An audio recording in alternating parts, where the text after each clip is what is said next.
Blank Machismo and woo, the Nature Boy, and you're listening to the Potsy and Tino Show.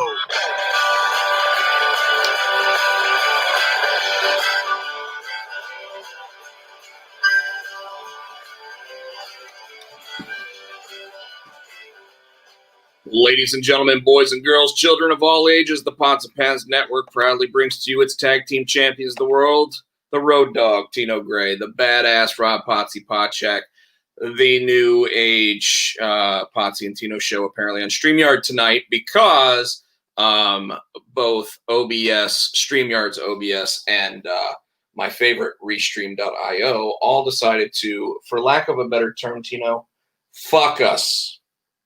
That's right. And didn't even take us out to dinner, didn't wine us or dine us. No whining, no dining. No flowers. Yeah. No 69. Well, definitely not if you're not whining or dining. Yeah, no lube, just straight up cucumbers. Yeah. Nice. So we're coming at you the old-fashioned way. We are on StreamYard tonight, and all I'll basically say to it is this. What's up with Restream deciding they want to all of a sudden change it to where my free plan now is going to cost me at least $20 a month? Why is it that OBS, to do the same thing, is now saying it's going to be $12 a month? And of course, lovely StreamYard is still broadcasting us at least, which does not mean we're on Twitch tonight. So I'm very disappointed by that. And here's what makes it even worse for everybody. I had created all of these new graphics tonight to put up on the show tonight to make us look legit and awesome and everything else. And instead, we got that little blue thing down at the bottom that just says what the name of the show is. Hey, we're here, and they know who we are, and we appreciate you following along. And hopefully, we got the chat up. Hopefully, you can wherever you're streaming or seeing this from. Hopefully, we'll be able to get the chat going as well. I think the chat might be working. I don't know if the chat's working. We have chat from StreamYard. Okay, Chris Barrett is in the chat. Okay. How are you seeing us, Chris? Are we on YouTube? Yes, he's on YouTube. You can see that from the little icon. Cool. But as you can see, the little Restream chat is not working, so we're going to close that out. And it says that I'm the two live viewers on the show right now. So hopefully that's not really the case. Hopefully Chris Barrett's at least one of the viewers on the show. For those out there, what Tino and I were just talking about, if you just joined us, is Restream and OBS, Streamlabs OBS decided to. Do you owe everybody a beer now? No. I didn't get any notification. Well, tell Katie Millard that we are on YouTube and we are apparently live. I don't know. Are we, like everyone, we've got Steve Stowe in the chat as well. So I'm assuming we are actually live at this point. And I, again, I want to apologize to everybody who is watching us right now because we're definitely live. Okay. So we are live on YouTube. We are not on Twitch. We are not on Facebook. We are nowhere else other than YouTube tonight because Restream and Streamlabs OBS both decided to just take everything that we had working and working well and decided they do not want to let us use any of that. So we are now coming at you from our YouTube channel. She made it. We see you too. Yes, we see you, Katie. And Chris Barrett says we are live at 5. Live at 5. I don't. So YouTube and OBS. Well, not YouTube. YouTube's doing fine. YouTube's doing fine. So was it Twitch? No, it was Restream and Streamlabs. Both the two things that allow us to broadcast and put up all the cool graphics and everything else. So I'm going to go back through and try to figure out the OBS side of things and see what we can do to actually get the Restream key or just the stream key and everything to be doing this the way that we had been doing it in the past. But hey, we're on.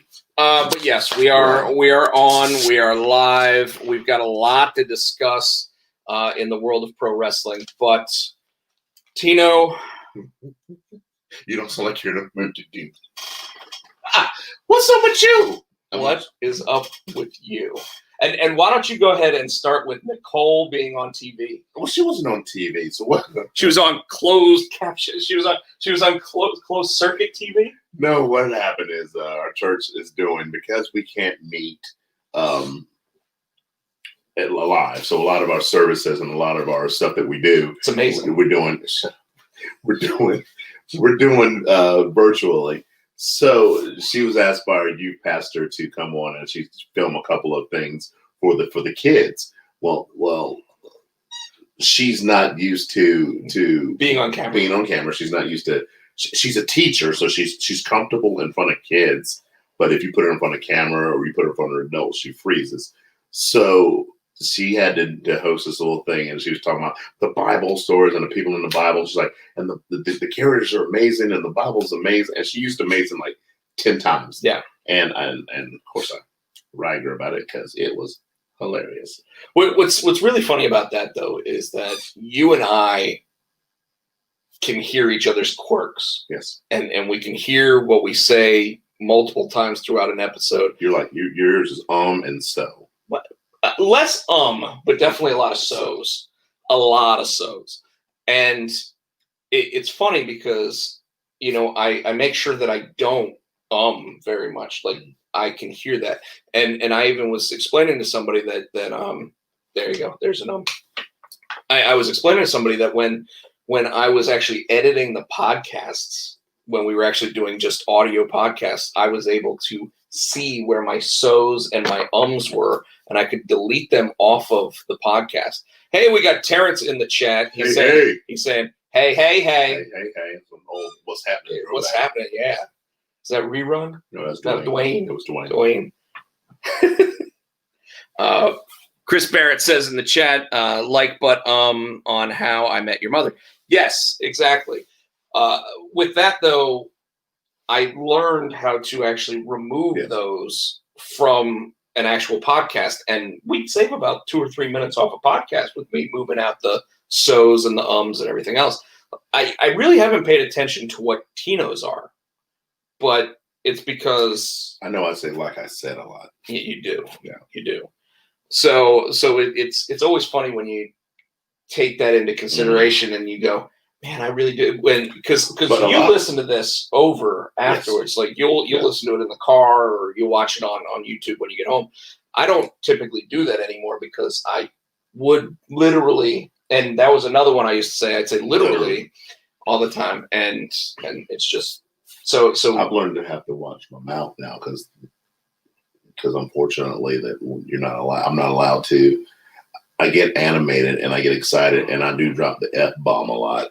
And just in regular conversation, and I don't mean to. It just comes out. I don't realize I'm saying it. So I'm trying to watch what I say, and apparently I can say every other word but the F word. You let me get away with it. Well, that's because it's PG-13, right? So, and I've already dropped one F-bomb tonight because Restream and Streamlabs OBS, for lack of a better term, had fucked us. So there, I went ahead and I said it twice. So we might as well. You're cutting down on mine. We might as well just go ahead and just like Mick Foley. He has one. Yeah, he gets one. He gets one, and you've used 2, and I haven't used any yet tonight. Well, I'm sure at some point you'll get a little bit chippy and punchy. Yes, and punchy. No, and chippy. And You'll be both. Yes. Oh, okay. Cool.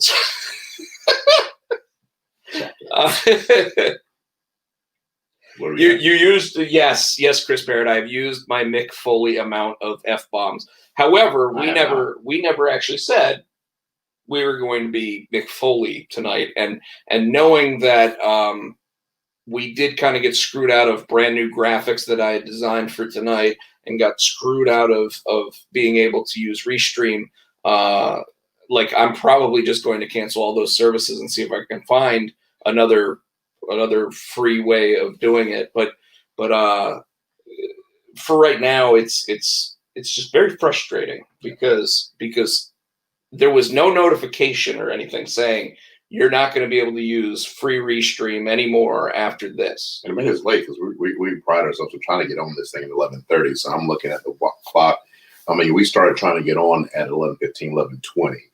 And it's just aggravating because I'm a kind of person like we were actually upstairs ready to go in the studio, and we just weren't able to do it on time. Had music, intros, everything queued up, and then he hit play to try it, and then that's when all hell broke loose. And because the last time I got some sort of error message, I was like, let me try it again. It's still not saying anything. Okay, we're not going live until we actually make sure that we are going live. So that's why we are only on one broadcast network tonight. We're on YouTube.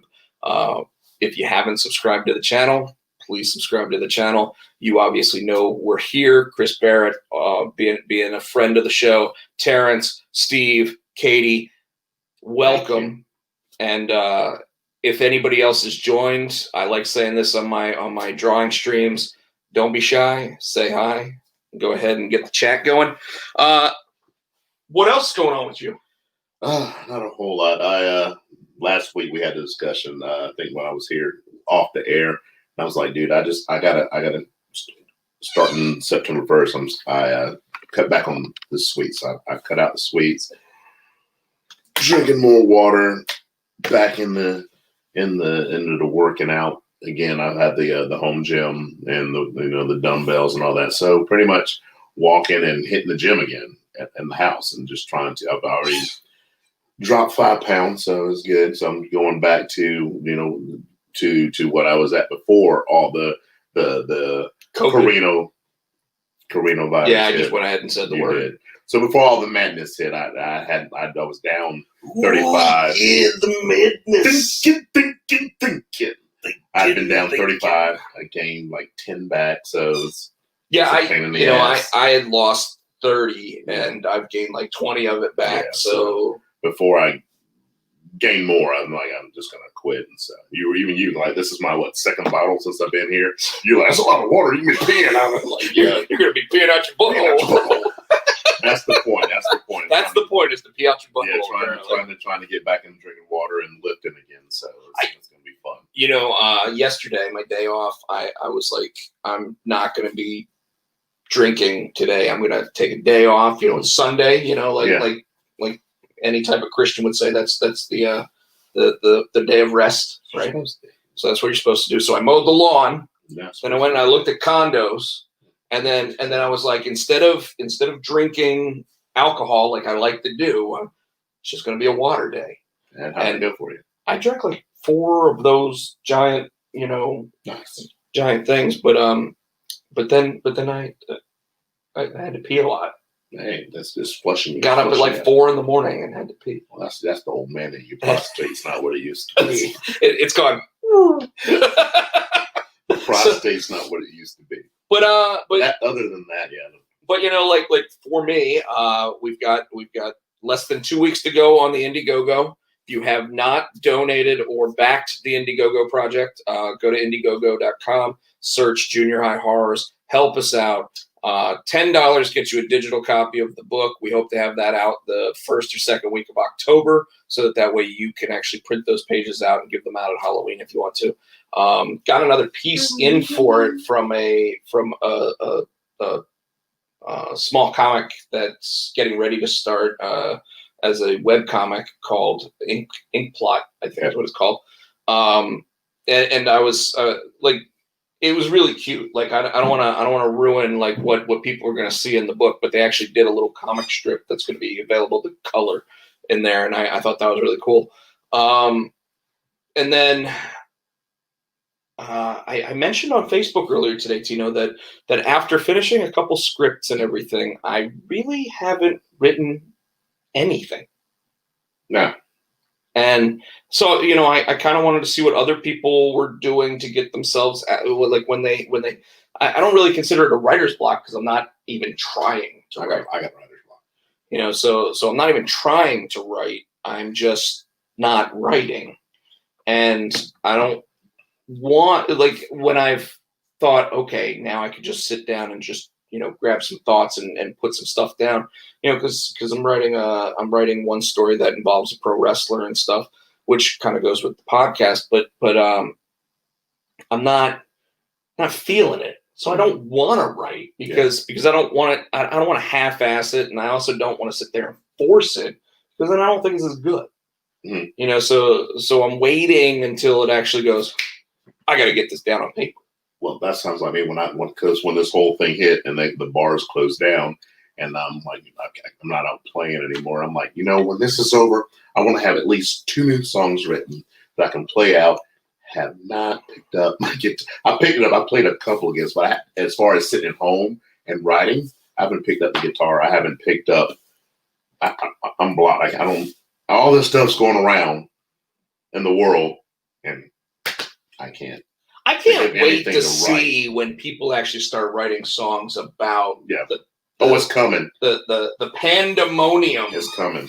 And I know I have one in my guitar's in the band. I think he's got a couple ideas too. So we just need to get there and sit down and probably just try to figure this out and knock out some rhymes. Knock out some rhymes. So Katie sits there and says, "What? We are getting a beer this weekend. Are you talking about Tino? Are you talking about me? Are you talking about both of us?"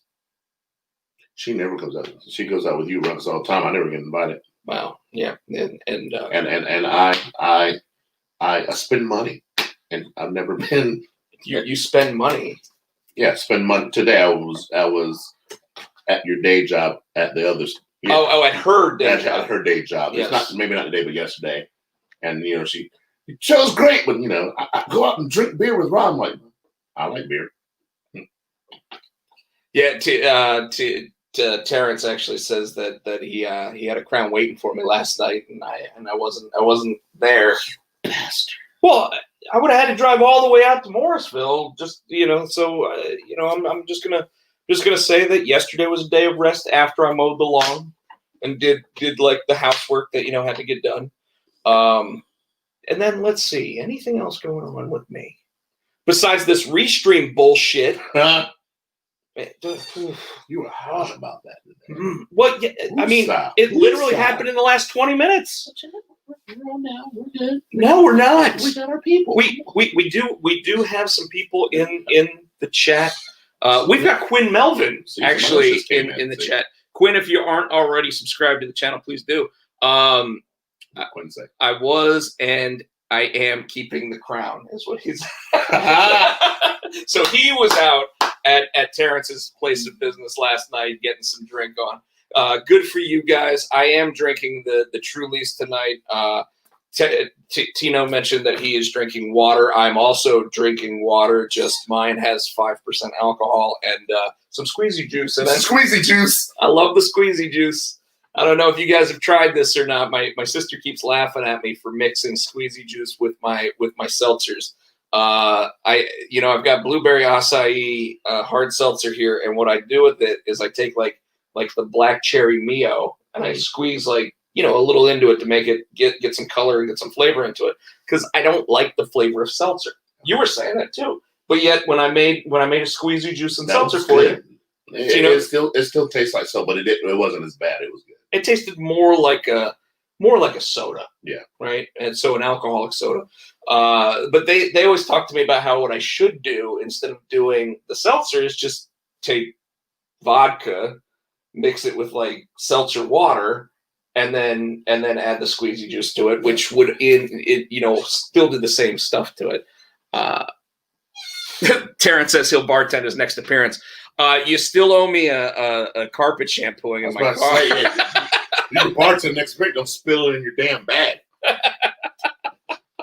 Pour shit out your bag. Just so everybody knows, I want to go ahead and tell this story because we did talk about how Terrence dumped the bottle of bourbon in my car, and it was in a bag. But Terrence said that it kind of he's saying blame. But here's what happened. I went over to Terrence's. We said, hey, we're gonna have a shot before we get in the car. Then we went through a complete downpour. Like, I mean, we are talking about a flash flood where monsoon. water was coming up the sides of my car. It was nice outside that way, and Like, I rolled the windows down. Before that, I had the windows down. And I saw 18 wheel, and I saw it coming. I'm like, no, I couldn't do it. So this whole side and inside of my car was soaked.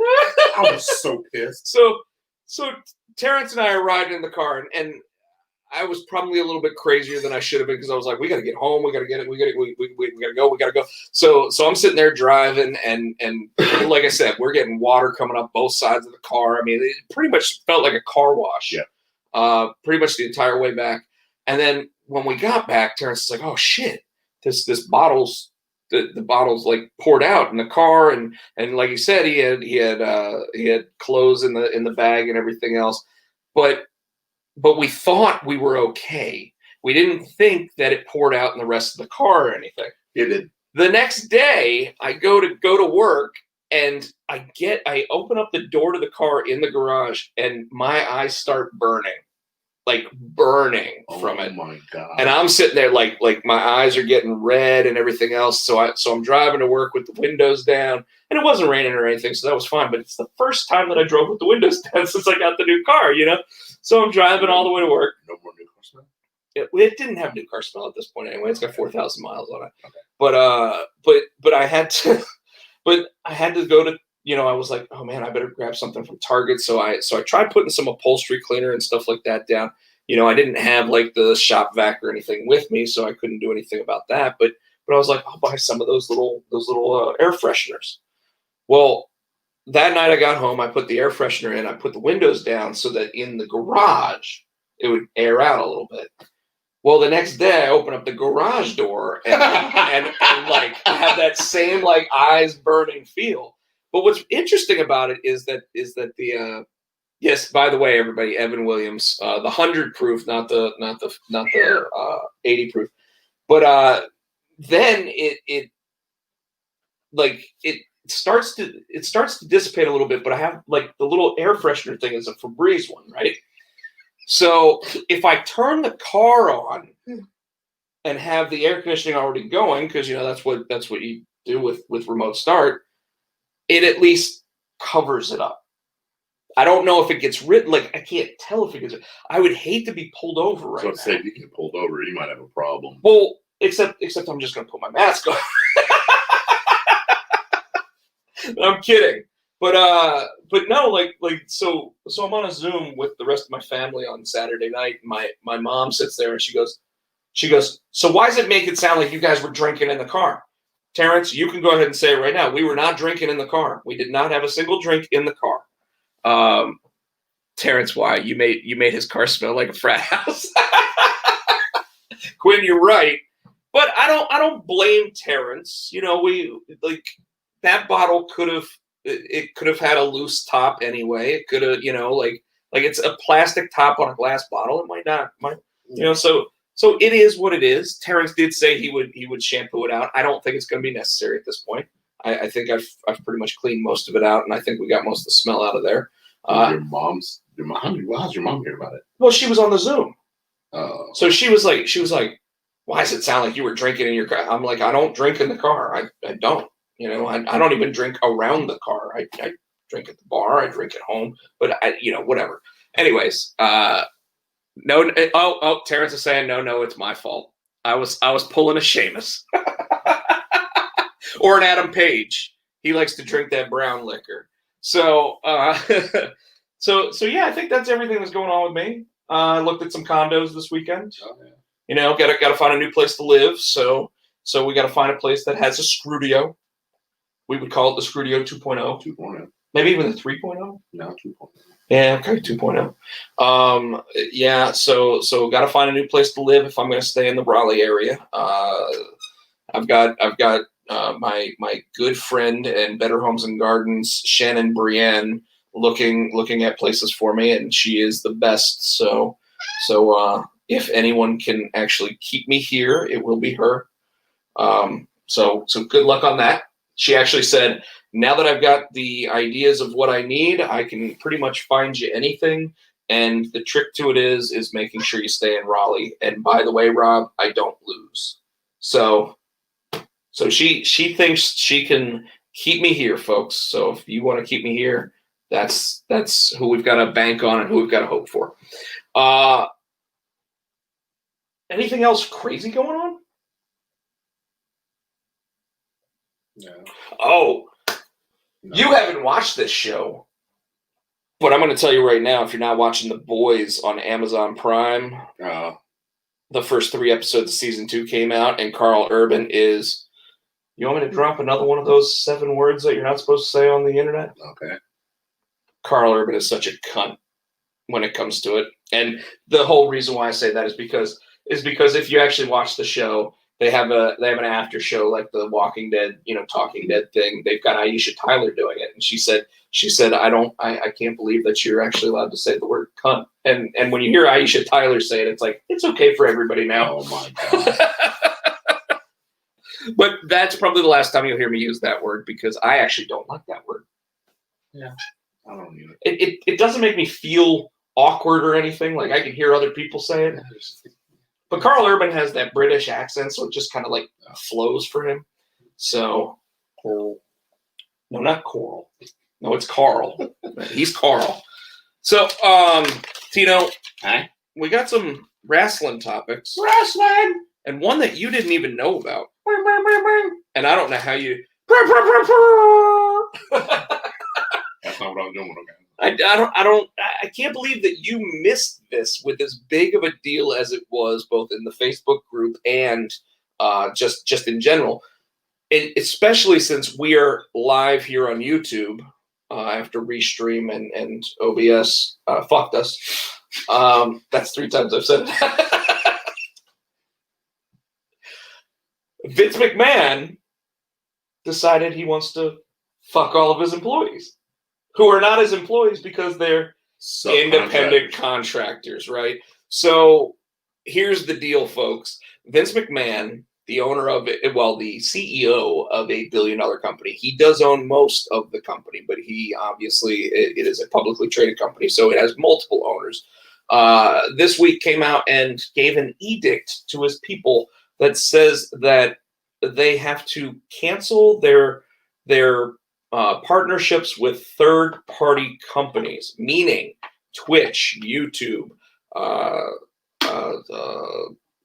different marketing advertisement people that they use, like Bang Energy, all these different things based on the fact that Vince McMahon feels like he made these people as big as they are. So they've started going on to these different streaming sites as their actual names, and Vince McMahon's saying that you can't do that anymore. So I see a positive and a negative here. The negative is obviously some of these people are making hundreds of thousands, maybe even millions of dollars by being on their own YouTube stream or Twitch stream. And Vince wants some of that money because he's a greedy bastard. And Vince wants some of that money. However, here's where I think that the interesting thing that I don't think a lot of people are talking about is going to come up here. And you and I started talking about this off the air, and that's a guy like Xavier Woods, who is Austin Creed on Up, Up, Down, Down, could probably earn more money if he were actually saying that he was Xavier Woods. Because that's who everybody knows him as. Okay. Worldwide, they know him as Xavier Woods. Okay. At this point, not many people remember him as Consequences Creed, right? Yeah, but that's because you literally go back and watch those old shows again. But seriously, it's one of those things where if Big E were to go on there as whatever his real name is, can't pronounce it. It's going to have people are going to have to find him to go to that channel and subscribe to it.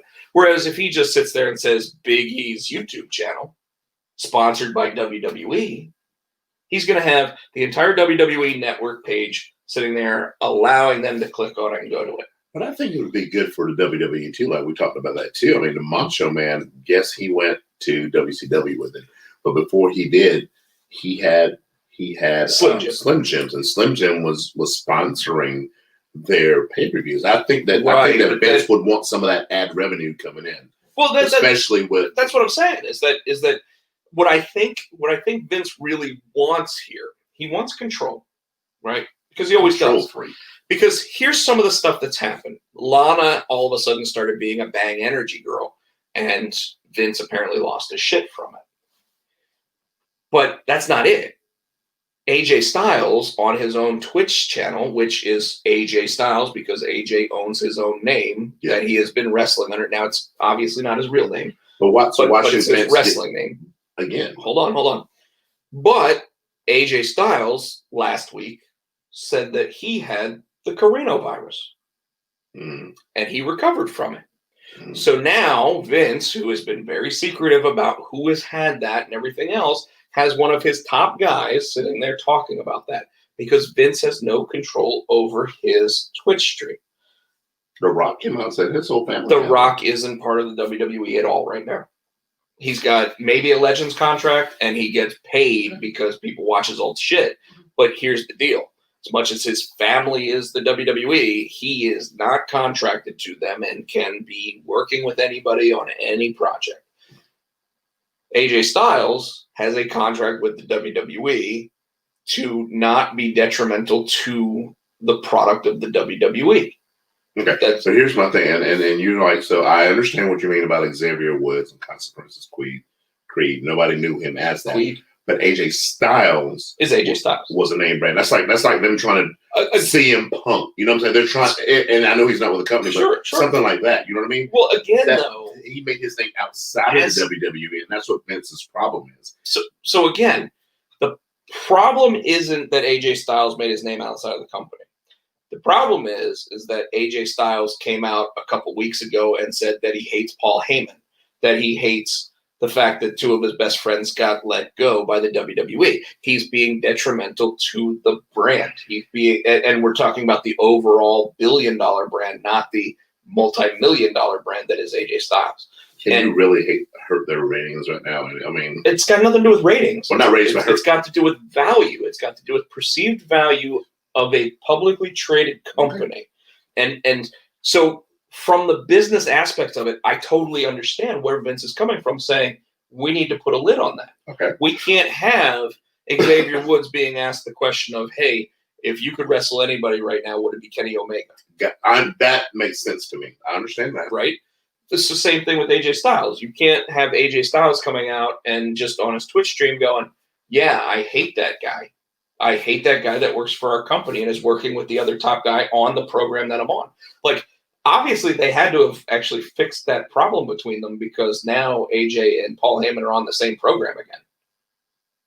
Is AJ on SmackDown? SmackDown, yeah. And so is Paul Heyman, right? So they had to have done something because otherwise, I expect we're going to see I don't want none, ain't going to have none, whatever, so show up and all of a sudden be part of Monday Night Raw, right? And it would be kind of cool to watch AJ in the underground. But all things considered, I get why Vince is saying you have to stop doing this. I do think that they want part of it. And it's very possible that what he ends up doing is saying, just run by the scripts or what's going to be said on your streams and don't say anything negative about our business. Because unfortunately, some of this stuff has been negative about the business. And the business is the multi-billion-dollar brand that is traded on the New York Stock Exchange. Because as soon as you start saying things detrimental to that, your shareholders are sitting there saying, why am I holding on to this if they're talking negatively about the company they work for? Do you think and I doubt it, but the whole AJ dissing Paul Heyman, well, probably not to mention this, guys, but you think that could, since they are now on the same show, could be worked into a shoot? Oh, definitely. Now that's a completely different topic. So do you think that maybe that was the planting the seeds?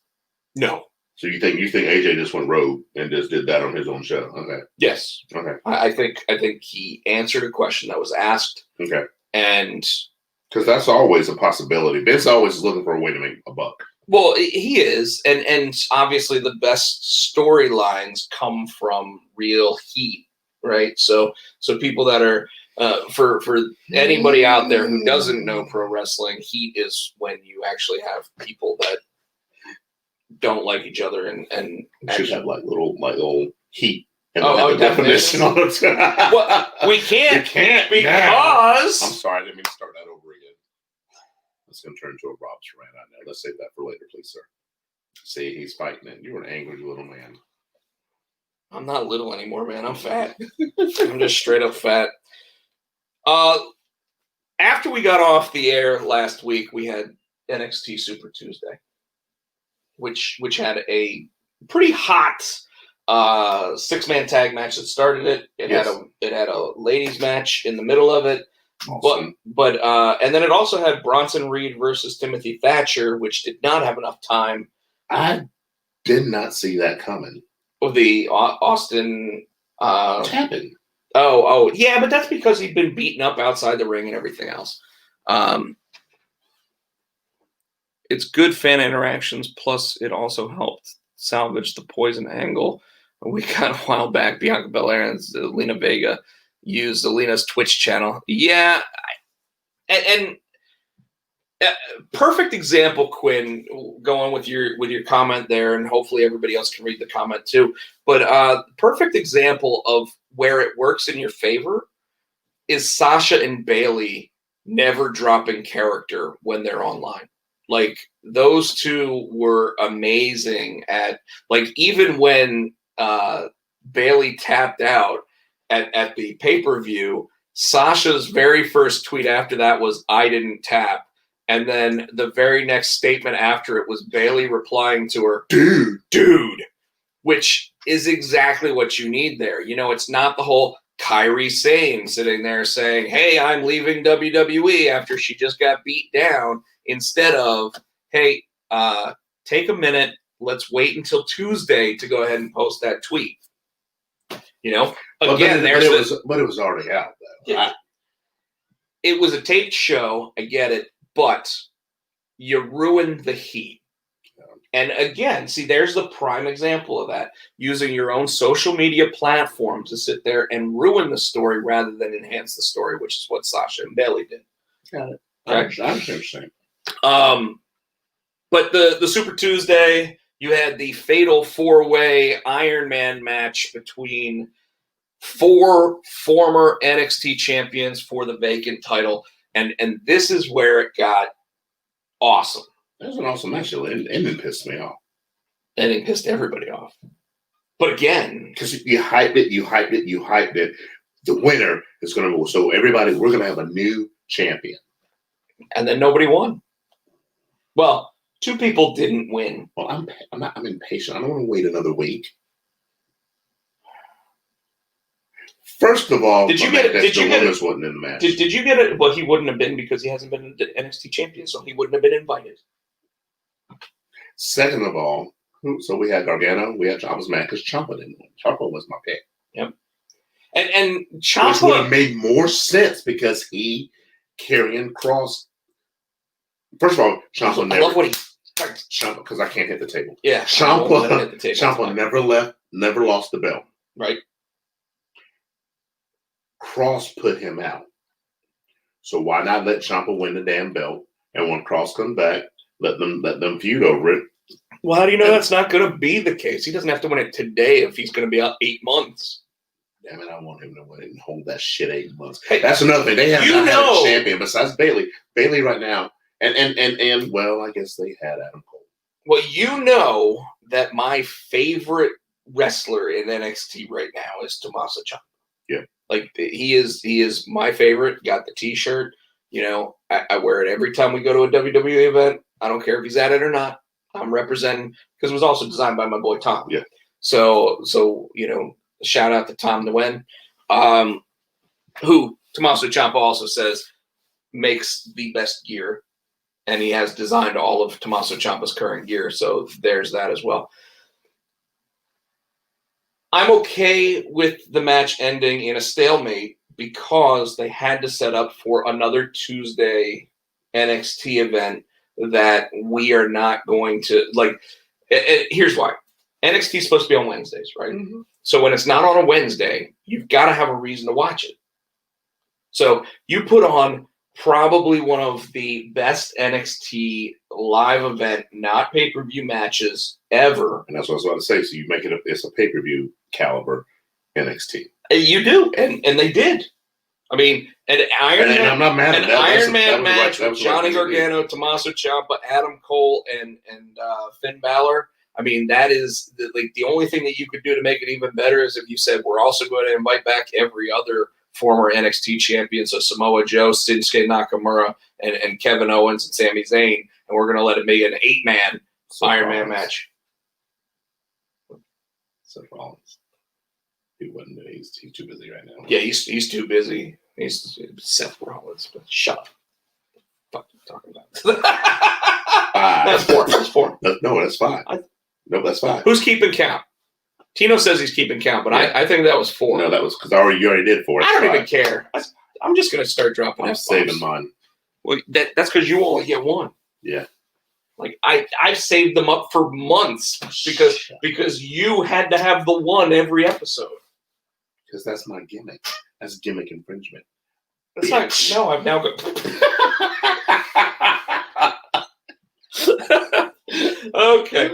Okay. So you're upset that they had Adam Cole at the end of it. A spoiler alert for anybody that hasn't watched the match yet. Adam Cole at the end of it got a second pinfall, which put him and Finn Balor even, and he even pinned Finn Balor for that second one.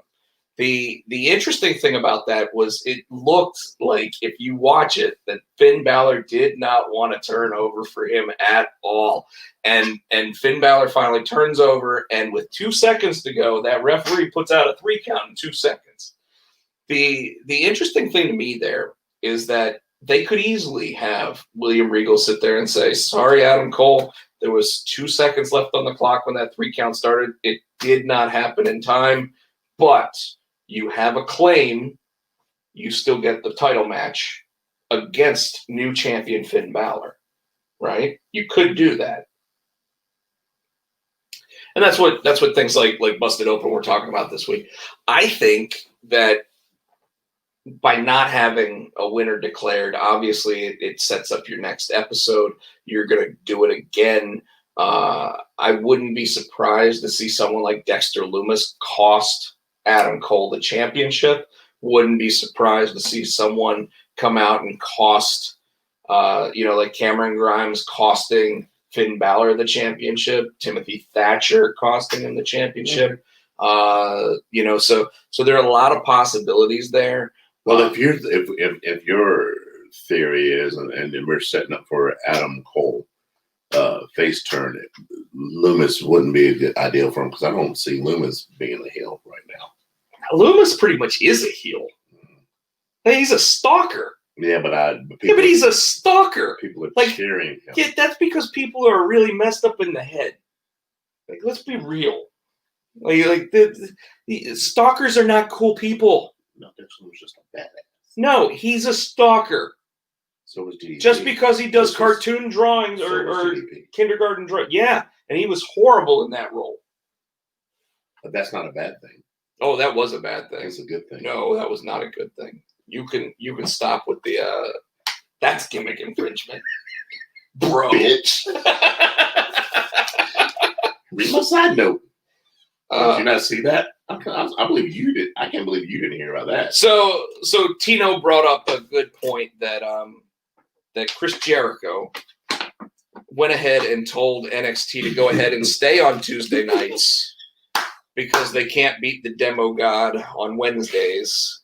And I love Jericho. And there's he's just so funny. And when they're on Saturdays, they can't compete with an off night AEW either. That's an ass, but it's funny. I mean, he also said that he would slap Brock Lesnar in his fat face. So yeah.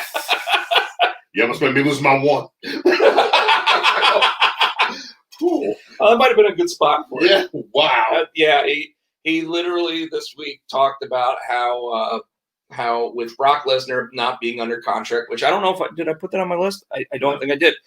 No, I did. I did. Brock Lesnar's contract. With Brock Lesnar not being under contract with the WWE at the moment, Chris Jericho doesn't know whether or not Tony Khan is in communication with Brock Lesnar. Chris Jericho doesn't really think that he fits the mold of what AEW is doing. Did you and I have a conversation on or off air when you said that they couldn't pay him enough anyway? Yeah, well, it's because they won't pay him enough. Okay. It's not that they can't. Remember, the Khans have 3 times as much money as Vince McMahon. That's scary. Well, and they have a football team and a soccer team, and obviously they own Daly's Place, which is where they broadcast now. So, all things considered, you look at it and you go, yeah, they could afford him, but why? Yeah. The guy only wants to work 15 dates a year. That they already have Jericho who can do that if he wants to. Mm-hmm. But what else does he bring to the table? Especially, I wouldn't mind seeing him against FTW Cage. Well, that'd be fine. But here's my point: is that would it be good without a mouthpiece on Brock Lesnar? No.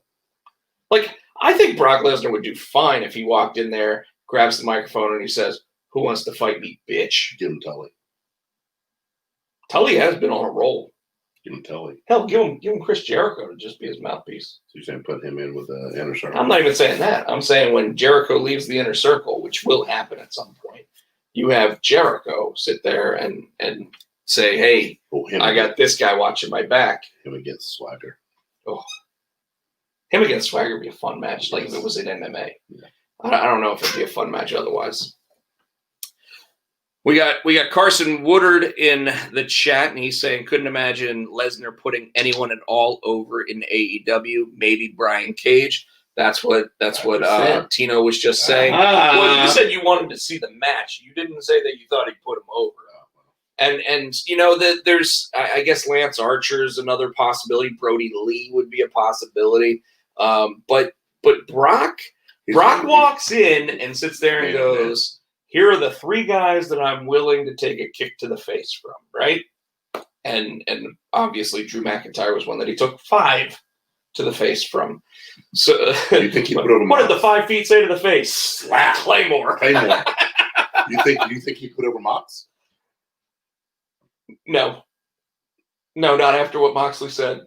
What did Moxley say? So when he wrestled in WWE and he said, I went into that match and I said, "Hey Brock, what do you think about if we do this?" And Brock was like, "Chill out, man. Let's just go out there and throw some chairs around." And he said, "Well, Brock, what if we went ahead and we did this?" And he's like, "Man, just chill out. Like we'll go out there, we'll have a good match. Just."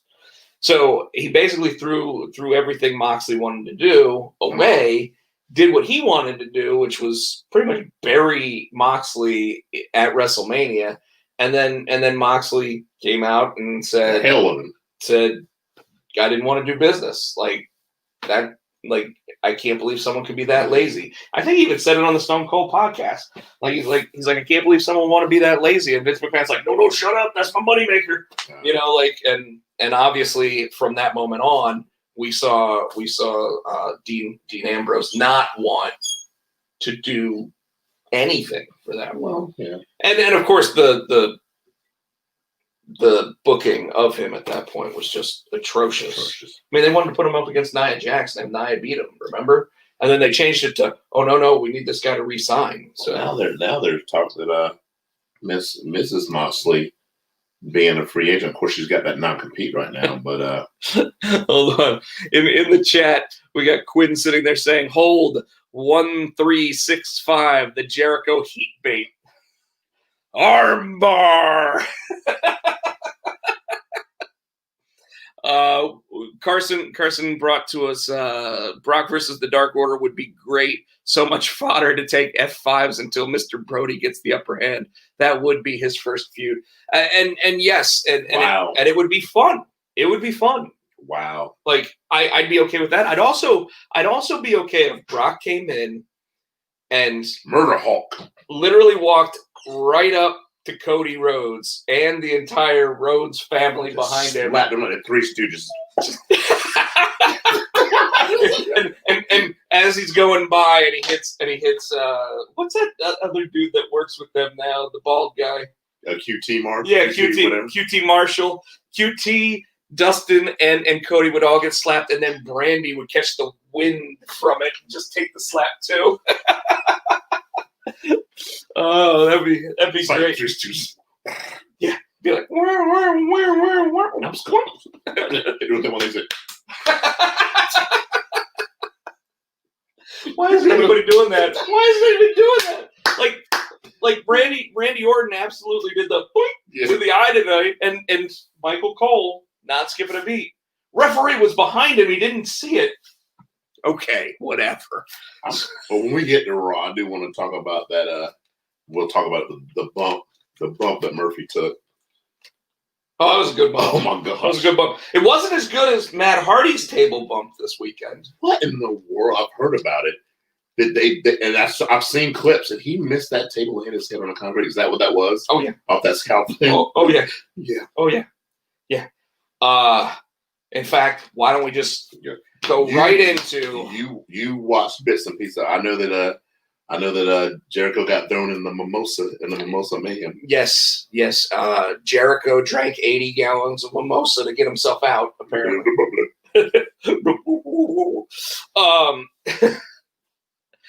I would be so happy to see QT Marshall get an F5. You know what? Me too. And here's the other thing about that, Carson.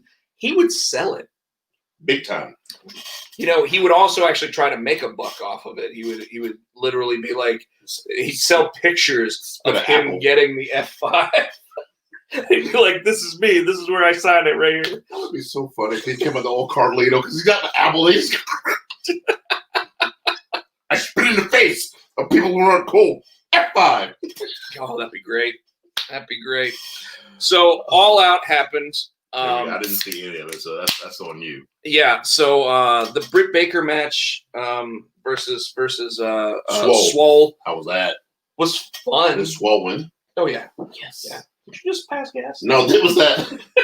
I can't. You want to hear? No. When the doors closed, you really pass. No. Let me get comfortable here. Oh, jeez, Louise. Load it up. All right, we got Jason in what? Jason Ingram. He is in the chat with us. He says it's been a while. What's up? We gotta get Jason. Jason, you gotta watch after the fact. We actually go into what's up with us at the beginning of the show. Yeah, it's been that long since you watched. Terrence is saying I'm going to be Carlito for Halloween. That's perfect for you. Make sure you're wearing the headphones though, and have them be off. Like up here, because that was the best. Fix it now. I always wanted him versus Rob Van Dam because I wanted that's not cool, and no man, that's cool. That's not cool. No, it's cool. And then throwing Matt Riddle, bro. No, I don't need any. I never need. Yeah, I know, right? So Blitzball champ out there saying AEW All Out was good, but I can't say it was better than Double or Nothing. Well, that's because it's not better than Double or Nothing. Only because the early botches in All Out. Yes, so Matt Sydal botching in the almost breaking his own neck. Yes, almost breaking his own neck. That was atrocious. But let's talk about the really big botch, which was once again Sammy Guevara saying Matt Hardy's head isn't worth a damn. Like literally throwing him off, supposed to powerbomb him or whatever through the table. Then he speared him through it, is what it actually was. So Hardy was going for the side effect, and Guevara hit him in the belly and then speared him off the thing and speared him completely past the table. And of course, they stopped the match at that point, which, by the way, if they'd given the win to Sammy Guevara, would have meant that Matt Hardy has to leave AEW. What was it? A pinfall? Was it a table? What kind of match was it? It was a broken rules match. So anything goes. I mean, pretty much, you have to answer the 10 count. Okay. It was pretty much last man standing. Pretty much last man standing. Okay. So they stopped the match. They check Matt Hardy out with the doctor. He passes the concussion protocol. Wait. Wait. So they stopped the match. Yeah, stopped it. Sammy, stand over here. Yeah, We're going to give you a concussion test. Yeah. You pass, I'm gonna start the match again. Yeah, that's what I'm. And then they climb up another scaffold, and then Sammy falls off the scaffold, and that's when he can't answer the 10 count. Because Sammy's got to take the biggest bump, even though he didn't. What was Sammy's? I know Matt had to leave if he lost. What was Sammy's deal? Did he have anything in the balance? Did he have to on air apologize to Sasha Banks? I don't know. See, no. Boo. No, I think it literally, and here I am saying literally all the time now because I said it. I think what it was pretty simple. Was that Matt Hardy had to give him something to make him want to wrestle him, and that's why he said, "I'll put my career on the line." Right. Which 2 matches into Matt Hardy's AEW career, is it really worth that much? We're obviously finding that his head is not. No offense, and I loved what his wife sat there and said, calling someone a. I think a fucktard. I think is what she actually said. That's 6. That's a good one. Oh no, you agree with that? So. I'm just going with your number at this point. But she basically said 1,000% concussion. How did that pass any type of tests? And because they wanted the match. Matt couldn't even climb the scaffold. Sammy had to pull him up the scaffold the second time. Like it was pretty bad. Orange Cassidy versus Chris Jericho. Yes. I think what's cool about this match is because it wasn't a pinfall or submission style thing where, like, if you could lose via a pinfall or submission, but if you don't, then thrown in mimosa. You get thrown in the mimosa, which is all fine and dandy, and it's. I mean, Chris Jericho even posted a picture of what he wanted the match to look like beforehand to Tony Khan, and they actually made it happen, which was he showed like these 2 vats of mimosa on the sides that he had drawn on like a little sheet of paper. The thing that got me about this match though is that I don't think Chris Jericho loses any heat or anything else from it, obviously. No. But what's interesting about it is he can also claim he didn't actually lose the match because he didn't get pinfalled or submitted. No, but for your records, since he isn't pinfalled or submitted, just saying, "Hey, I fell into a vat of mimosa," that shouldn't count against my net. But wasn't that? Oh yeah, it was one of the steps. Yeah, it was one of the steps. You win by pinfall, submission, or get thrown in the. I'm just saying that as great as he is as a heel, he's going to sit there and say he wasn't pinned or submitted, so it doesn't really count. Well, in the record books, though. Well, in the record books, it's going to say that he fell in some he lost mimosa. He lost. See, now Katie says she loves me a mimosa. I do too. I don't. I do too. I am not a champagne person, and I get acid reflux from orange juice now. Does gin and juice count? I can imagine this a mimosa. No. I'm a gin and juice guy. Is it because of the song? Yeah. No, it's before the song. I'm a Crown and Coke. I'm just a straight Crown guy. I like the Apple Crown. Apple Crown's good. Apple Crown is delicious. Awesome. I could drink a whole thing of Apple Crown by myself. Probably not a good idea. Yeah, Terrence and I one night we made a drink. It was 2 parts Crown Apple. He didn't spill it. Hold on. 1 part Crown Salted Caramel and 1 part Fireball. And we called it Granny T's Apple Pie. Because it tasted just like a damn apple pie. I'm going to have to try that because my shots here lately have been the Cinnamon Toast Crunch. That's my fave right now. Those are awesome. Except that's got like milk in it or something. Is it Bailey's? It's not Bailey's. It's T, help me out. Rum chata. It's rum chata and Fireball. Oh, rum chata. See, I don't like rum chata because it actually it reminds me of like the milky substance from rice pudding. Mm-hmm. Like, even the way it tastes.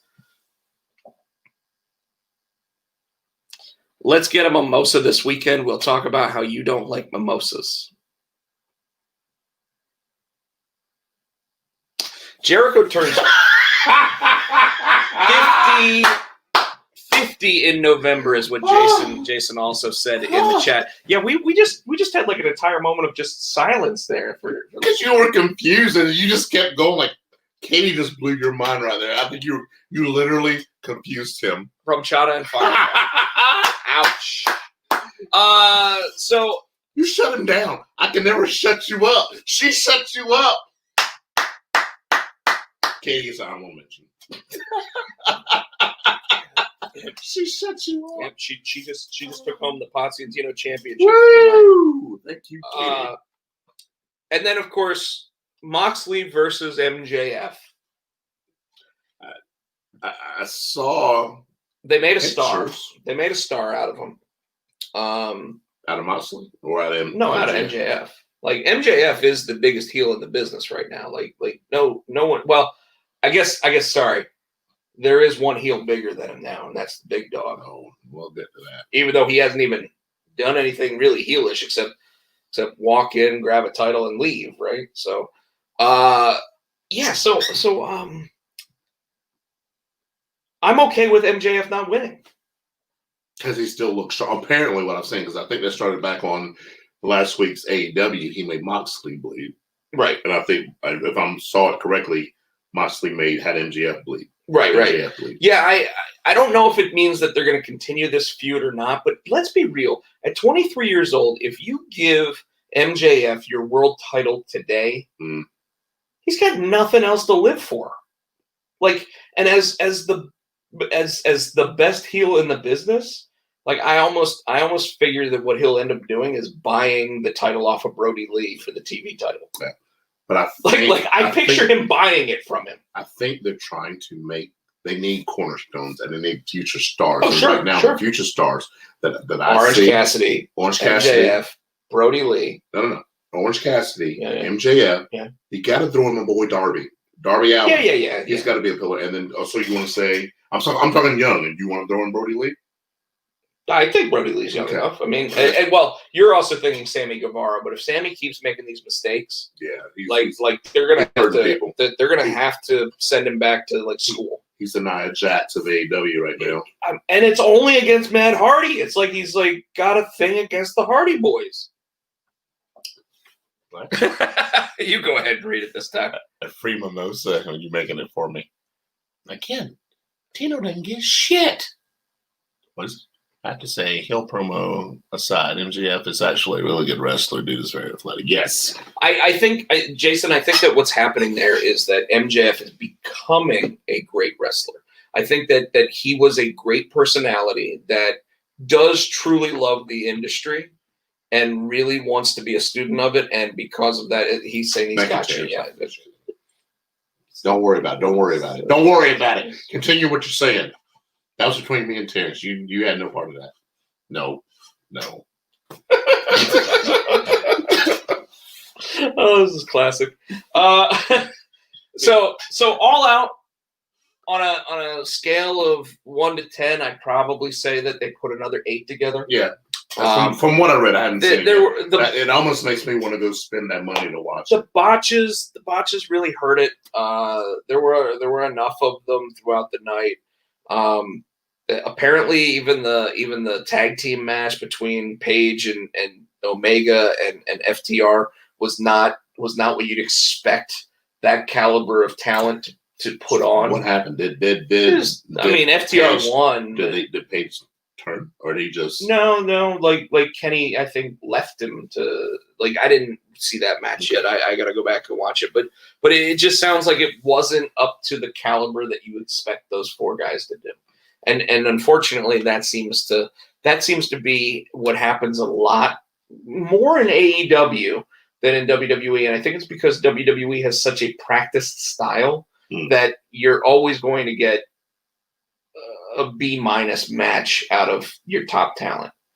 Whereas with AEW, if they go, we're gonna put this on the way that we want to, and this is how we're going to do this match, it doesn't always end up translating great. Okay. You know what I mean? Yeah. Does that makes sense, yeah. So, and of course, Jason says that it was his favorite match. But we know that he's a Kenny Omega mark. So Jason, we're going to let you go with that, but we know that you're a mark. We love you anyway, buddy. SmackDown. Probably, to me, the best WWE 2-hour program that I have watched since maybe an NXT pay-per-view, and I would say probably NXT 25, if I had to guess. From start to finish. Yes. You know, you have Big E come out. Oh, my boy, Xavier Woods coming bak. We're gonna party. Oh, he's out here. Let me go out. And then Sheamus jumps him. And then Sheamus doesn't just jump him. He destroys him. Sheamus puts him through a windshield of a car. And I mean, that Toyota buckled.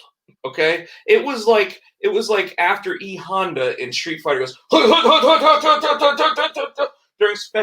during a special scene, you know? Yeah. Like that's what that car looked like after all that. And they immediately turned on a dime there. Like, let's go right to something else. Yeah. Right? But I think I like that, though. Oh, no. That's what made it so good. It's that all of a sudden you were thinking, well, who's going to take Big E's place in that match? Yeah. Right?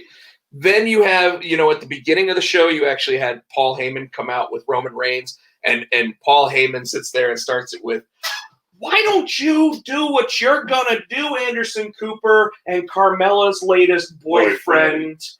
And I will do what I do, which is come out here and speak on behalf of your Universal Champion.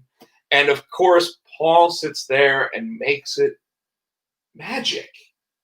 It was just Paul plus a live mic equals magic, equals ratings. The best thing about Paul, though, is that he knows when to stop and when to just go, and here's the mic. Yeah. And he hands it off, and we get the best Roman Reigns we've had. Do you know why, though? They let Roman be Roman. He wasn't trying to be a babyface.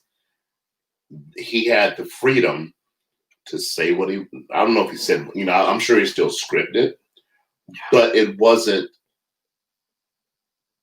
When he was a face, you can tell it was scripted. This flowed. Suffer and succotash. This flowed a hell of a lot better. Float riding. Than when he was a.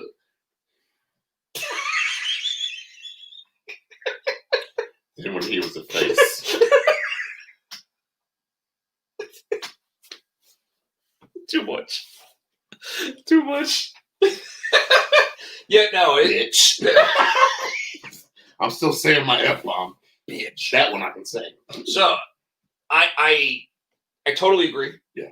You're not wrong. Like you are nailing it. It's also come to the attention of most people through Dave Meltzer and all these other people that Roman Reigns asked to be turned heel.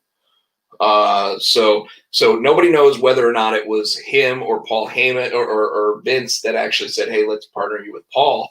But do you think that if they would have turned him heel without Paul, it would have the same effect? Because he proved Friday night that he can speak for himself. So, yeah, but it adds another layer. Okay. Right?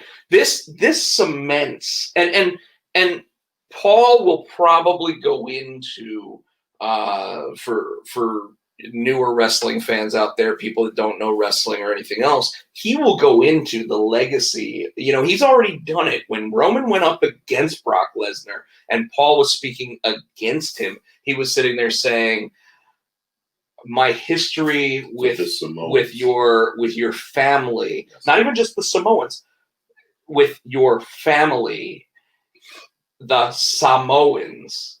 And the way he and then all of a sudden he starts speaking Samoan to Joe, not Roman. You know, like you just know that he understands him. So when Roman wants to come back, Roman's like, and the way that they're playing the story up is that who's going to help me be this guy? Who's going to make sure that my back is covered and I get what I want, and that's it. I don't have to give anything back. I don't have to whatever. And all of a sudden, like they leave the Thunderdome, they walk backstage, and Jey Uso with that weird ass haircut of him. Like, what is that? What is that? That it literally looks like he took the pineapple top off The Rock when he first started as Rocky Maivia and decided to just Jerry curl it down onto the top of his head. He was letting his soul glow.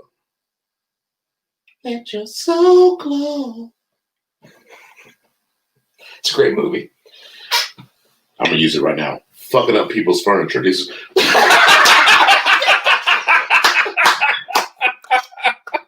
That just so wow. Sit on people's furniture when you're doing this. Oh man. Oh. So you gotta time the F-bomb. Yeah, that's good. That's good. It's timing. Yeah, that was good. That was good. That was good. You did all right. You did all right. Good night. I've taught him well. Thinking. Are you? Oh yeah. Are you off the air now? You Thank you. Good night. So no. So he went backstage and Jey Uso shows up with that weird nappy like I don't know what it was. Yeah. Whatever that is, and he sits there and he goes, "What's up with you and Paul?" And he goes, "Don't worry about that, man. I got this. You do you, I do me." Mm-hmm. And he's like, "Hey, can you pull any favors?" Who knows? Whatever. And then later on, instantly we're told that Jey Uso is in that fatal 4-way match taking Big E's spot, and he comes back and he tells Roman, "Hey, thanks, man. Don't thank me, thank Paul." He said, "Don't thank me, thank Paul." And this leads to the thought process of where are they going with it, Tino? So go ahead. Hit me with what you said earlier, because you were talking about how you think that it's going to lead to something. I'm thinking it's going to ultimately lead to The Rock coming back. Oh, that's not what you were saying. Oh, you're talking about him having the faction? Yeah. So him building up the Samoans, having him and Jay and Jimmy, and maybe like you said, Tamina. I didn't think about Tamina, but having like a Nia Jax, Tamina, a 2020 Samoan SWAT team, SST, which and I didn't even remember till you told me tonight, reminded me tonight that who was the manager of the Samoan SWAT team, none other than Paulie Dangerously, aka Paul Heyman, with his big ass phone. Yes, now you bring that back. Big. Oh, that would be great. Awesome. That would be great. It'd be like Zach Morris. Yes. Yeah. So that's what you said. Yes. And then I said, well, what if they decide instead of going that route that they cement Roman as a monster heel by having Paul Heyman and him come down during that match at Clash of Champions, and Roman Reigns sits there and tells Jey Uso to lay down. And Jey Uso says, "You know I can't do that, dog. You know I can't do that." Mm-hmm. And he says, "My goodness, it's either Samoan stable or Roman destroying the Samoan family piece by piece." And yeah, okay, Terrence, Jason, you guys are on to something, because here's my thought. I listened to Busted Open. Mark Henry was already talking about the idea that his buddy Dwayne is probably not going to be happy about Roman turning heel. At this point, I'm sitting here thinking. You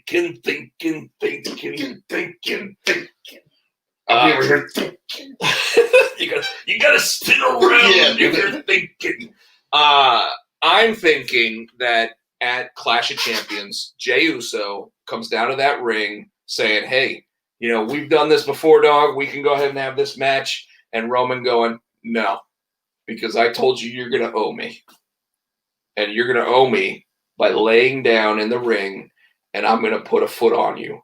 1, 2, 3, match over." Right? And you're gonna get Jey Uso to sit there and say, I can't do that. Come on, man. This is my chance to show on the biggest stage, of being the main event of a major pay-per-view in WWE singles match. This is my chance to show that I got what it takes to be here with you. And Roman's gonna say, Don't do that. Don't do that. And Roman's going to destroy Jey Uso. Like, he's going to be like, all right, tap him in the belly or whatever, hold up his hand, and then he's just going to clothesline him. He's going to Superman punch him. He's going to spear him. He's going to go out of the ring. He's going to 1, 2, 3. He's going to go out of the ring. He's going to grab a chair. He's going to start hitting him with the chair. Jimmy, who's injured right now, going to come running down to the ring, sit there and say, "Come on, dog, you can't do this. You can't do this. Big dog, come on. This is family." And Roman's going to be like, "Don't get in my way." And he's going to push him out of the way, and he's going to walk out. And the whole time, Paul Heyman's going to be like.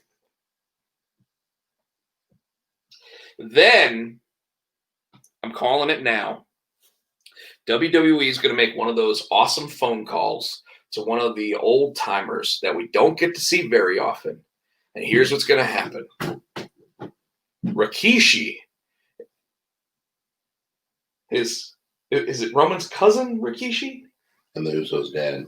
And the Usos' father is going to come out and be like, Roman, you can't do this to family, man. You can't do this to family. So give him the stink face. Oh, sorry. No. Roman's going to beat shit out of Rikishi. And give him the stink face. Paulie's going to give him the stink face. Oh, Paulie might give him a stink face. I knew you were going to say Rikishi. Yeah, well, it just makes sense. But then, Rikishi is Uso's daddy. Yeah, he is. He's Daddy Us. So then, I think we're going to get to the point where, I don't think we'll see Scotty Too Hotty or anything like that. I don't think we're going to see anybody else try to stand up for him. But I think that'll be about, by the time all the Usos and everybody else get beat up by him and everything else, maybe at this point we get Samoa Joe to come back, but he comes back on SmackDown and be like, hey, Samoan Heritage, it's time you and me had a talk. And Roman Reigns takes care of business with Samoa Joe too. Maybe Samoa Joe looks good in the matches. You think he's got a chance, and then he still gets beat. Maybe even at this point the Samoans start turning, and all of a sudden you've got the Usos joining him because if you can't beat him, you got to join them. So they sit there, they take out Samoa Joe, and then about Royal Rumble time, you get "If you smell," and The Rock comes out and he says, "What are you doing to the family, man?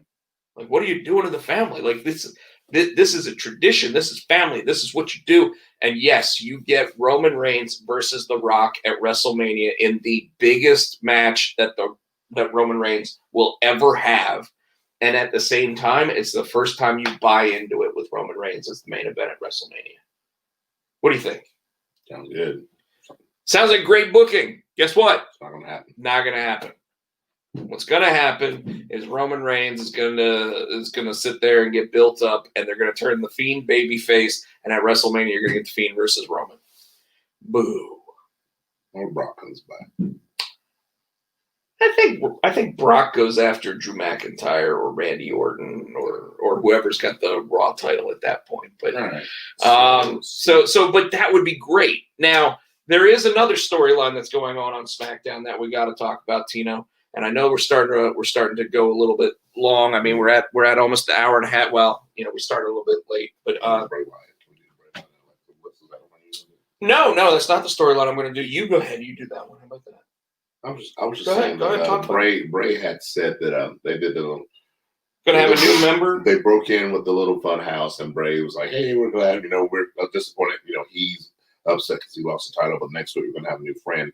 Right after that segment, they show Alexa Bliss, whose hair, she's got more braids in it now, talking to Nikki, apologizing for breaking apologizing for breaking the cut from last week, and they gave her a hug. But you didn't notice, but I noticed in the background, the bunny was in the background. Well, at this point, Terrence and I have already said it to each other at Terrence's place of business. They are doing everything they can to try to ugly up Alexa Bliss as she turns into this Harley Quinn character that we obviously know is a slow burn to the turn and becoming part of the Fiend's group, right? And yet we both still agree it ain't going to work. She's still going to be hot. It's just the way it is. Just the way it is. Thicky Nikki is what Blitzball Champ just said. Yes, she's got some skin on the bones, and that's okay. So what were you going to talk about? Oh, I know what you're going to talk about. I was going to talk about the other ladies in SmackDown, and we are talking about Karen's complete meltdown after Nia Jax single-handedly beats both women, pins them both, and Sasha is hurt. Her knee's bad. Bailey goes to help her out, says, don't touch her, don't touch her. I'm going to help her. She's my best friend.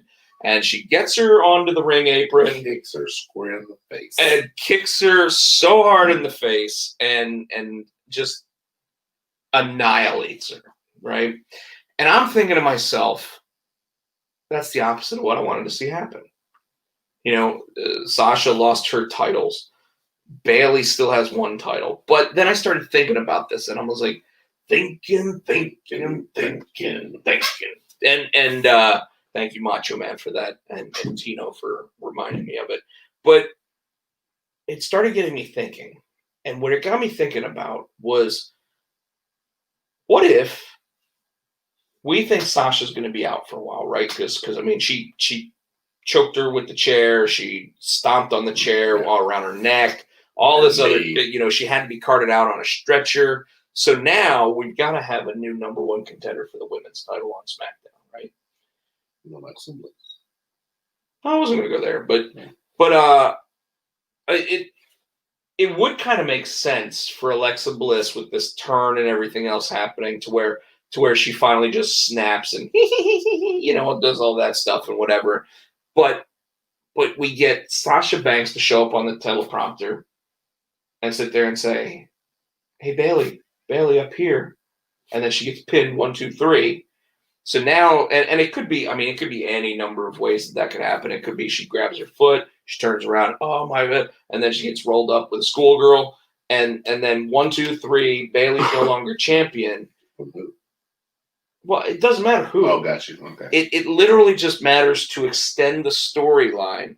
I would love to hear your all's thoughts on Bailey-Sasha split. That's what we're talking about right now, Jason. You thought that Sasha would turn on her.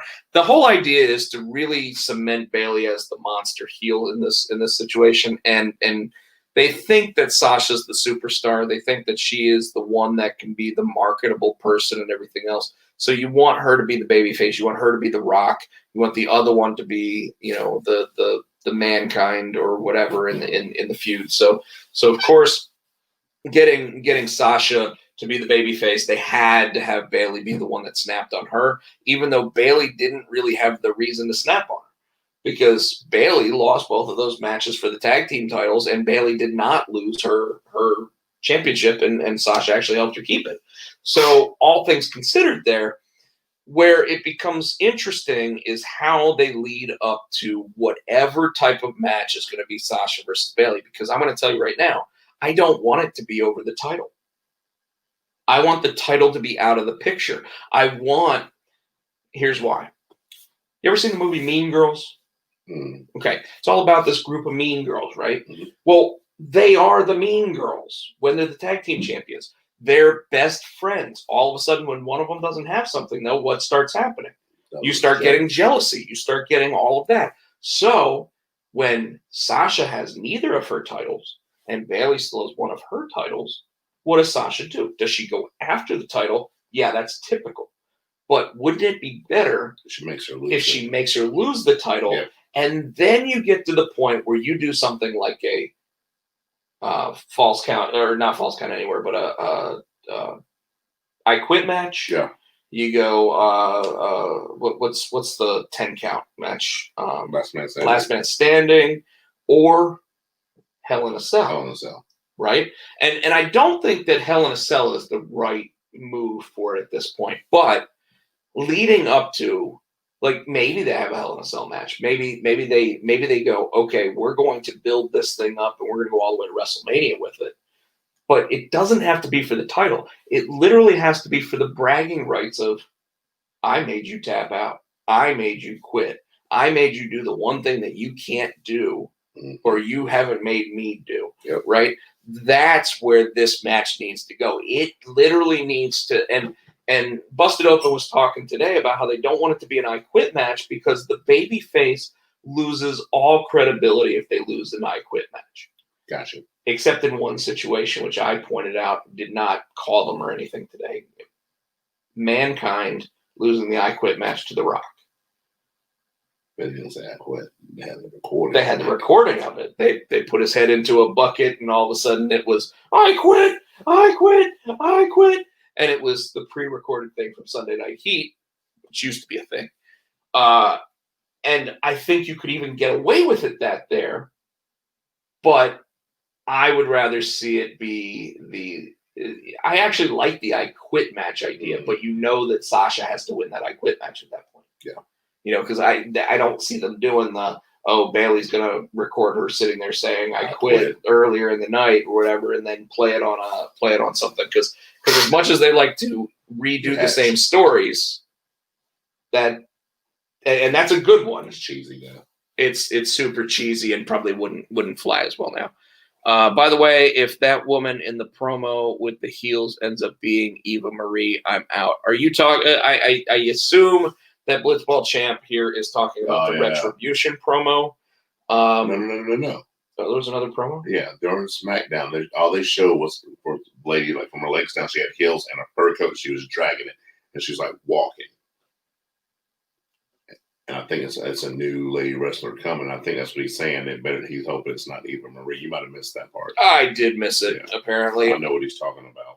I would assume that this could be the whole Tessa Blanchard showing up thing, maybe. Well, why would she be in the heels and dragging a fur coat? Tessa Blanchard seems more of a not a heel. Just knock you out in a bar fight. Yeah. You're right. Let's see what else we got. We got Tonight's Raw. We got tonight's Raw. Yeah. So after we had a spectacular SmackDown, we had tonight's Raw. Tonight's Raw was brought to you by Everybody's Turning on Everybody. What does it say? Chelsea Green is his first choice. It's very possible. It could also be Charlotte Flair coming back, but being on SmackDown now. He says Terrence is Lacey Evans. It could be Lacey Evans. I mean, it could be. I'm not really blown away by whoever it could be. So Lacey Evans has more turns than the Big Show at this point. Raw. The beginning of Raw. Beginning of Raw was awesome. Was it? I thought it was funny. What happened at the beginning? Well, Randy Orton's in the ring doing a promo, and all of a sudden you hear the sirens. And then Drew McIntyre comes out dropping an ambulance, runs to the ring, ducks a clothesline, and hits him square in the mouth with a claymore. WWE's really using the whole ambulance gimmick. Like I bet you that's going to be their next match. Might be an ambulance match. Yeah, I guess it could be. I mean, it's either that or it's going to be a who leaves with a broken jaw hanging off like the side of their mouth gimmick. You said jaw for a jaw. Jaw for a jaw match is what I called it. The Hurt Business, I'm in. Yeah, Terrence, we'll get to that. We will definitely get to that. But again, this episode of Monday Night Raw was brought to you by Swerves. And what I mean by that is not Isaiah Swerve Scott. I mean that after weeks and weeks and weeks of speculation, hoping that Ricochet was going to join the Hurt Business, we got the most dull version of this story possible. Really? With Cedric Alexander just going, you guys have been sitting there beating it into my head every week. You're right. I'm going to join. Did he, though? He didn't put it on the T-shirt. Did he not put on the T-shirt? Are they NWOing this shit? Yeah. Oh, my Jesus. NWO. Could you imagine if NWO had black and gold shirts? Well, what I'm thinking, though, and I think we talked about this before, too. MVP was more of I think he was a producer before. I really don't think he wants to wrestle anymore. So I think he's going to be the mouthpiece of the Hurt Business. I don't think he might wrestle occasionally, but they're going to add these younger talents in there. You know what I mean? I think right now they got Lashley. They need another younger talent. I mean, Cedric's okay, but I need like a crown jewel. Almost like Evolution. Did you just say that Bobby Lashley was a younger talent? That's what I'm saying. Well, I'm saying they need because Shelton Benjamin is not either. That's what I'm saying. They need a younger talent. Like they had Randy Orton in Evolution. They built it around him. If they do something like that with Cedric the Entertainer, will said that with Cedric. But I mean, Mark Henry said it. You can say it too. Yeah, so I can see it happening. I can see it. Sure, I would have preferred Ricochet. I think Ricochet fits the mold of being being cockier, easier. However, I think that the way we saw it tonight, where he's like doing that whole number, like with that fluff that he's got on his face. Then we got another swerve. We got Angel Garza basically getting kicked out of Zelina Vega's group. I think he walked away. I mean, they said, "What are you doing here? Why don't you leave? Why don't you leave?" And he finally just said, "Okay." And Aquaman pulled off his pants and left. So 2 swerves. And of course, later in the evening, Tino's sitting there going, "Man, tonight's the night. Tonight's the perfect night for Dominic to turn on his dad." And I'm sitting there going, "No, it's not. They've already had 2 swerves. It's not the right night for this now." It would have been. No, it would have been even better if his mom turned on him. Would have been better if, and then the match with the Iconics. Like I said, I was hoping that she would just help her up and drop her. Yeah, I think we were all hoping that, and instead we just got Peyton Royce pinning William K., Tino's favorite, William, and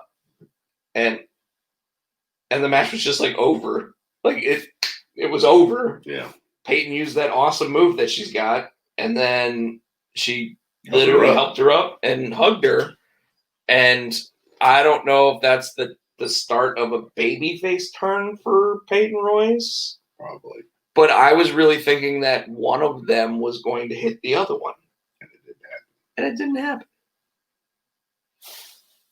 The Iconic split is weird. Only a bigger hole dug for the women's tag team division. That is easily the truth there, Jason. The problem with it is that Vince McMahon sees a star in one and not the other. So yes, you have Peyton Royce, the Shawn Michaels. That's why she's got the lighter hair, and William K. as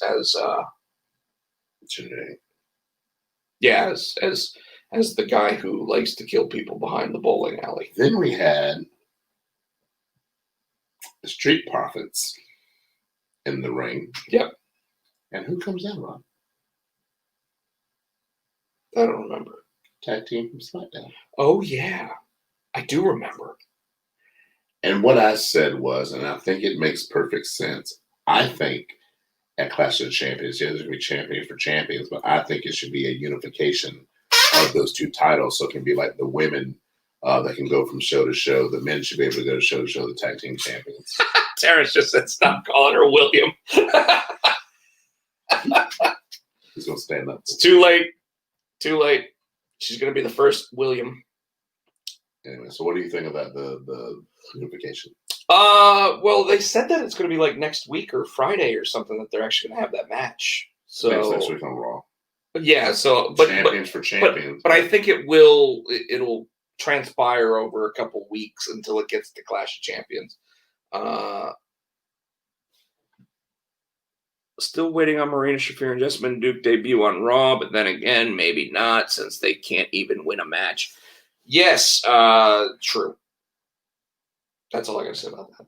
True. Yeah. I like the Street Profits versus Shinsuke and Cesaro. I think that it's going to be Shinsuke and Cesaro carrying those 2 guys through a match because, I mean, they're workhorses. Mm-hmm. And I don't think we've really seen the top of what Street Profits can do yet.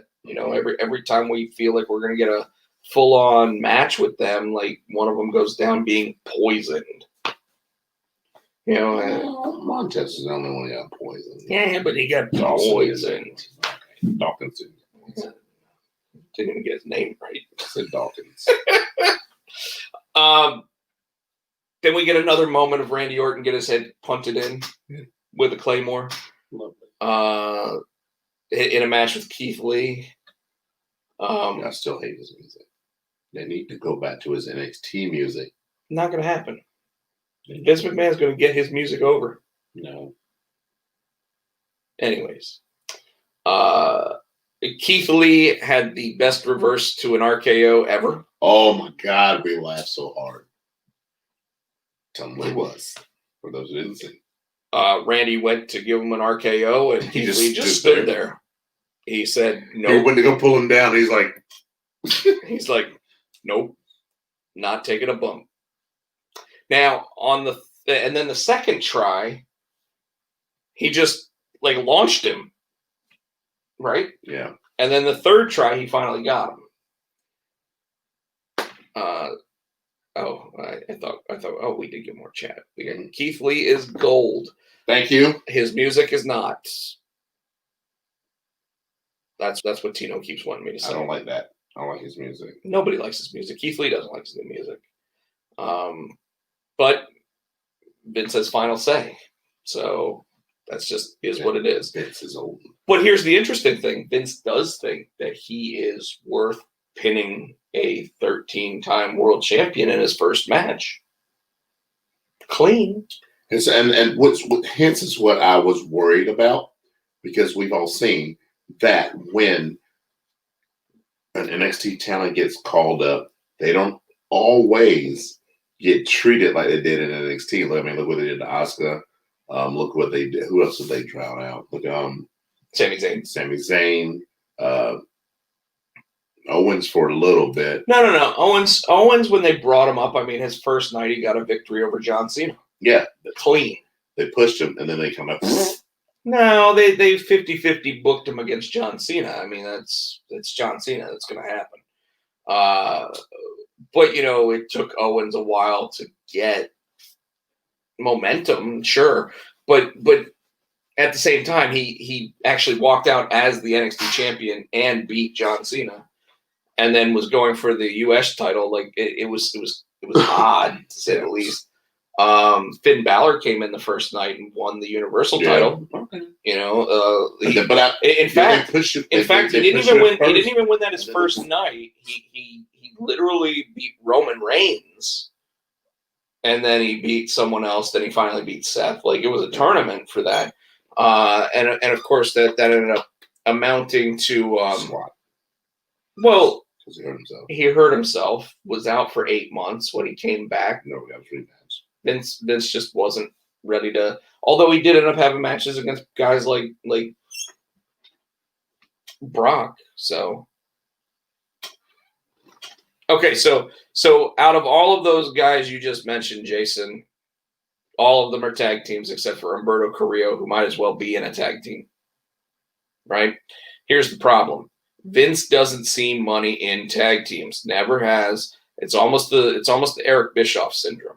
And what I mean by that is he's paying guys twice as much money to have to work with someone else. So he doesn't see money.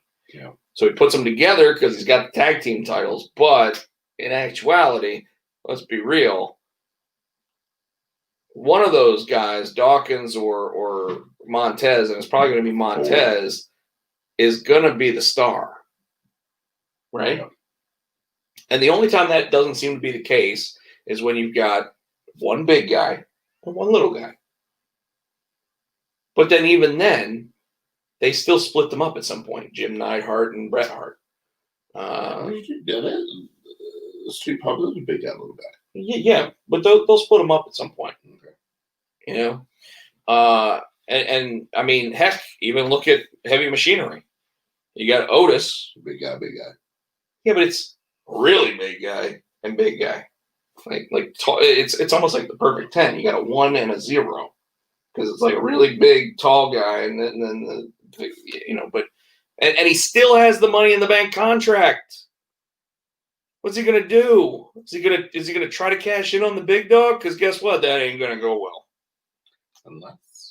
Ain't gonna go well. So let's continue with Raw. Drew McIntyre can't seem to figure out his way out of the building, even though they've been in the same building for like 4 weeks. Can't figure his way out. And Adam Pearce apparently believes this story. All the way to where Pat Buck has to tell Adam Pearce to get out of the way.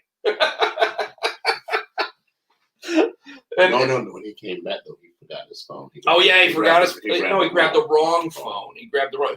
Whose phone did he grab? Like, who puts his phone down? Anyways, I don't really like the Dominic versus Buddy Murphy thing. Seth Rollins just isn't there tonight. They decided to put it in the main event slot. Before that, you get Retribution showing up with the women's tag match. With their mission statement. What was that? I don't know. I had to grab a drink or food or whatever. I didn't say it. I blanked out. No, it was terrible. We did get Aleister Black versus Kevin Owens in Raw Underground, and both of them apparently pissed off. They apparently pissed off Dabba-Kato. What happened? What happened? Owens threw yeah. Black into Dabba-Kato. He was already like, what the hell? And then Owens pushed Dabba-Kato out the way to get the Aleister Black. What are we reading? What happened? Oh, Jason's just still talking about how Aleister Black, who has the best winning percentage out of anyone on the main roster, has nothing to show for it. Mm-hmm. Well, he's got the best winning record on the main roster, Jason. That's something in and of itself. At the same time, Vince sees nothing in him because he's wondering why this guy with all these tattoos isn't a heel. And kind of agree with him. He has a heel-ish feel to him, look to him, and even entrance. So why not make him a heel? Yeah. And what's the program they throw him into? Probably against your number one babyface in work rate and on the mic. So I see no problem with this. I think it's a great move. I think it works for Dabba-Kato. He kind of threw those two guys around for a while. Yeah. I still love the interactions between Shane and the big guy outside the door. Yeah. He actually spoke tonight. Oh yeah. He was like, Jackass. And he's like, he didn't mean it. Let's go ahead and in there. Okay, let's walk in the door. Who's literally trying to get into Raw Underground that's not allowed in there? Apparently. The Ninjas? Possibly. Maybe Retribution. But hasn't R-Truth been in it at least once at this point? Yeah, so. I mean, we got the Dominic match. Right at the end where were just beating the piss out of Murphy. So, I gotta say it. I got to. The views that Rob's about to express in this program does not, I'm not saying necessarily, does not jive with what Tino thinks. So go ahead and say your little... Mysterio's family made Buddy Murphy into a fucking piñata. That's just so wrong. It's so many ways. And you're laughing at it. I'm gonna be over here. He's laughing at it. The entire Mysterio family, including Angie and what's her name? Aaliyah, all decided that Buddy Murphy just needed to get waxed by kendo sticks. And they wore his ass out. The mom is sitting there going, I don't know if I want to do this. But at the end, she did. And then she's just like, da, da, da, da, da, da, da, da. Like, they wore his ass out. And they were still beating his ass as they were going off the air. The thing I was worried about here wasn't Buddy Murphy's stomach. Was not the visual that we were getting from a guy wearing a neoprene shirt. And it wasn't any of that. What I was worried about were those kendo sticks. No, I'm kidding. The whole time I'm sitting here watching this going, out of all those people that got hit by the kendo sticks the past couple of weeks, Buddy Murphy's the only one that didn't really get hit by those kendo sticks until tonight. His ass out. They hit him in the front. They hit him in the back. They might as well have shoved one of them up his ass because I'll tell you, he is going to be pulling splinters out of his body for months. And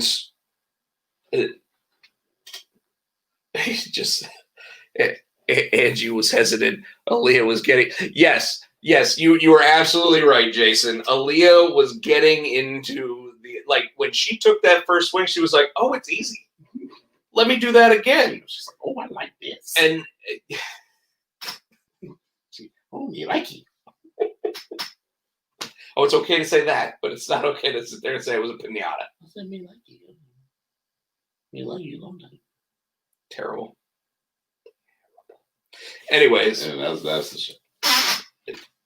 That was raw. I mean, I don't think we missed anything. No, we probably skipped over a bunch of segments just because they weren't any good.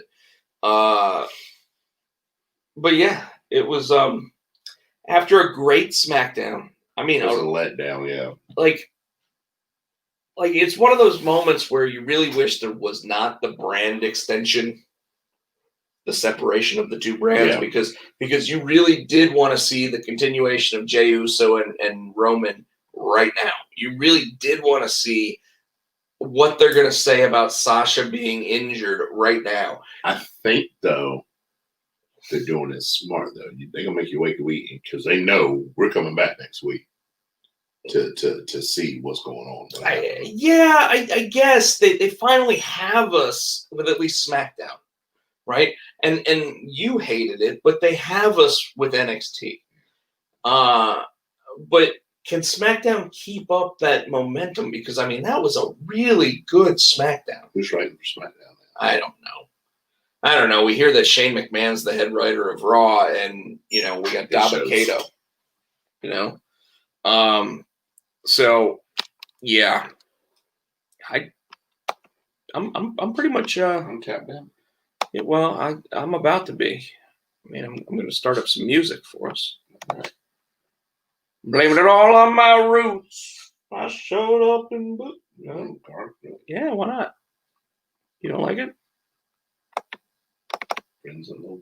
I did stop before YouTube would actually cut us off. So.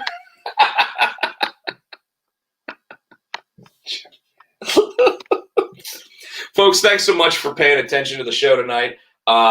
I'm going to do everything I can to try to get us back on Twitch as well as YouTube, but I'm going to say right now it's probably not likely. So we will continue doing this on YouTube like we are here tonight.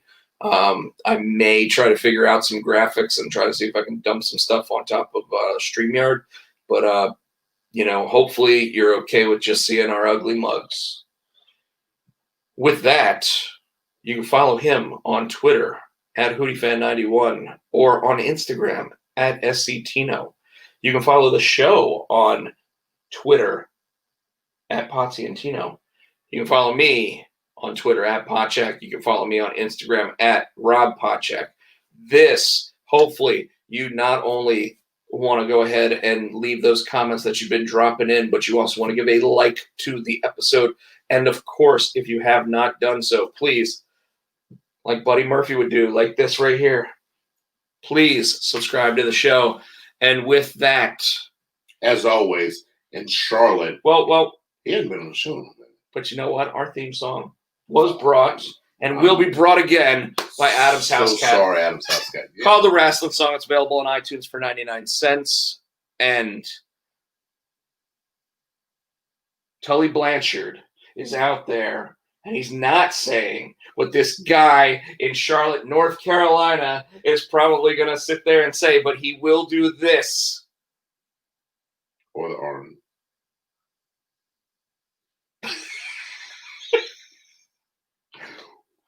Woo! Good night, everybody.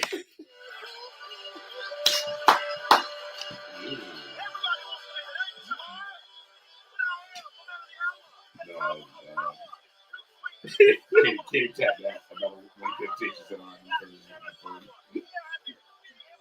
It's funny that she's texting you now. Well, Facebook Messenger.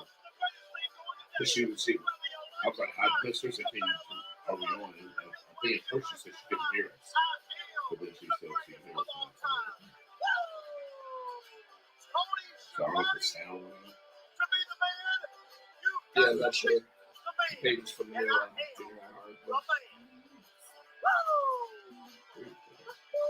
What's that, buddy? No, that's Chief Harbor. And the bomb from Friday the 13th.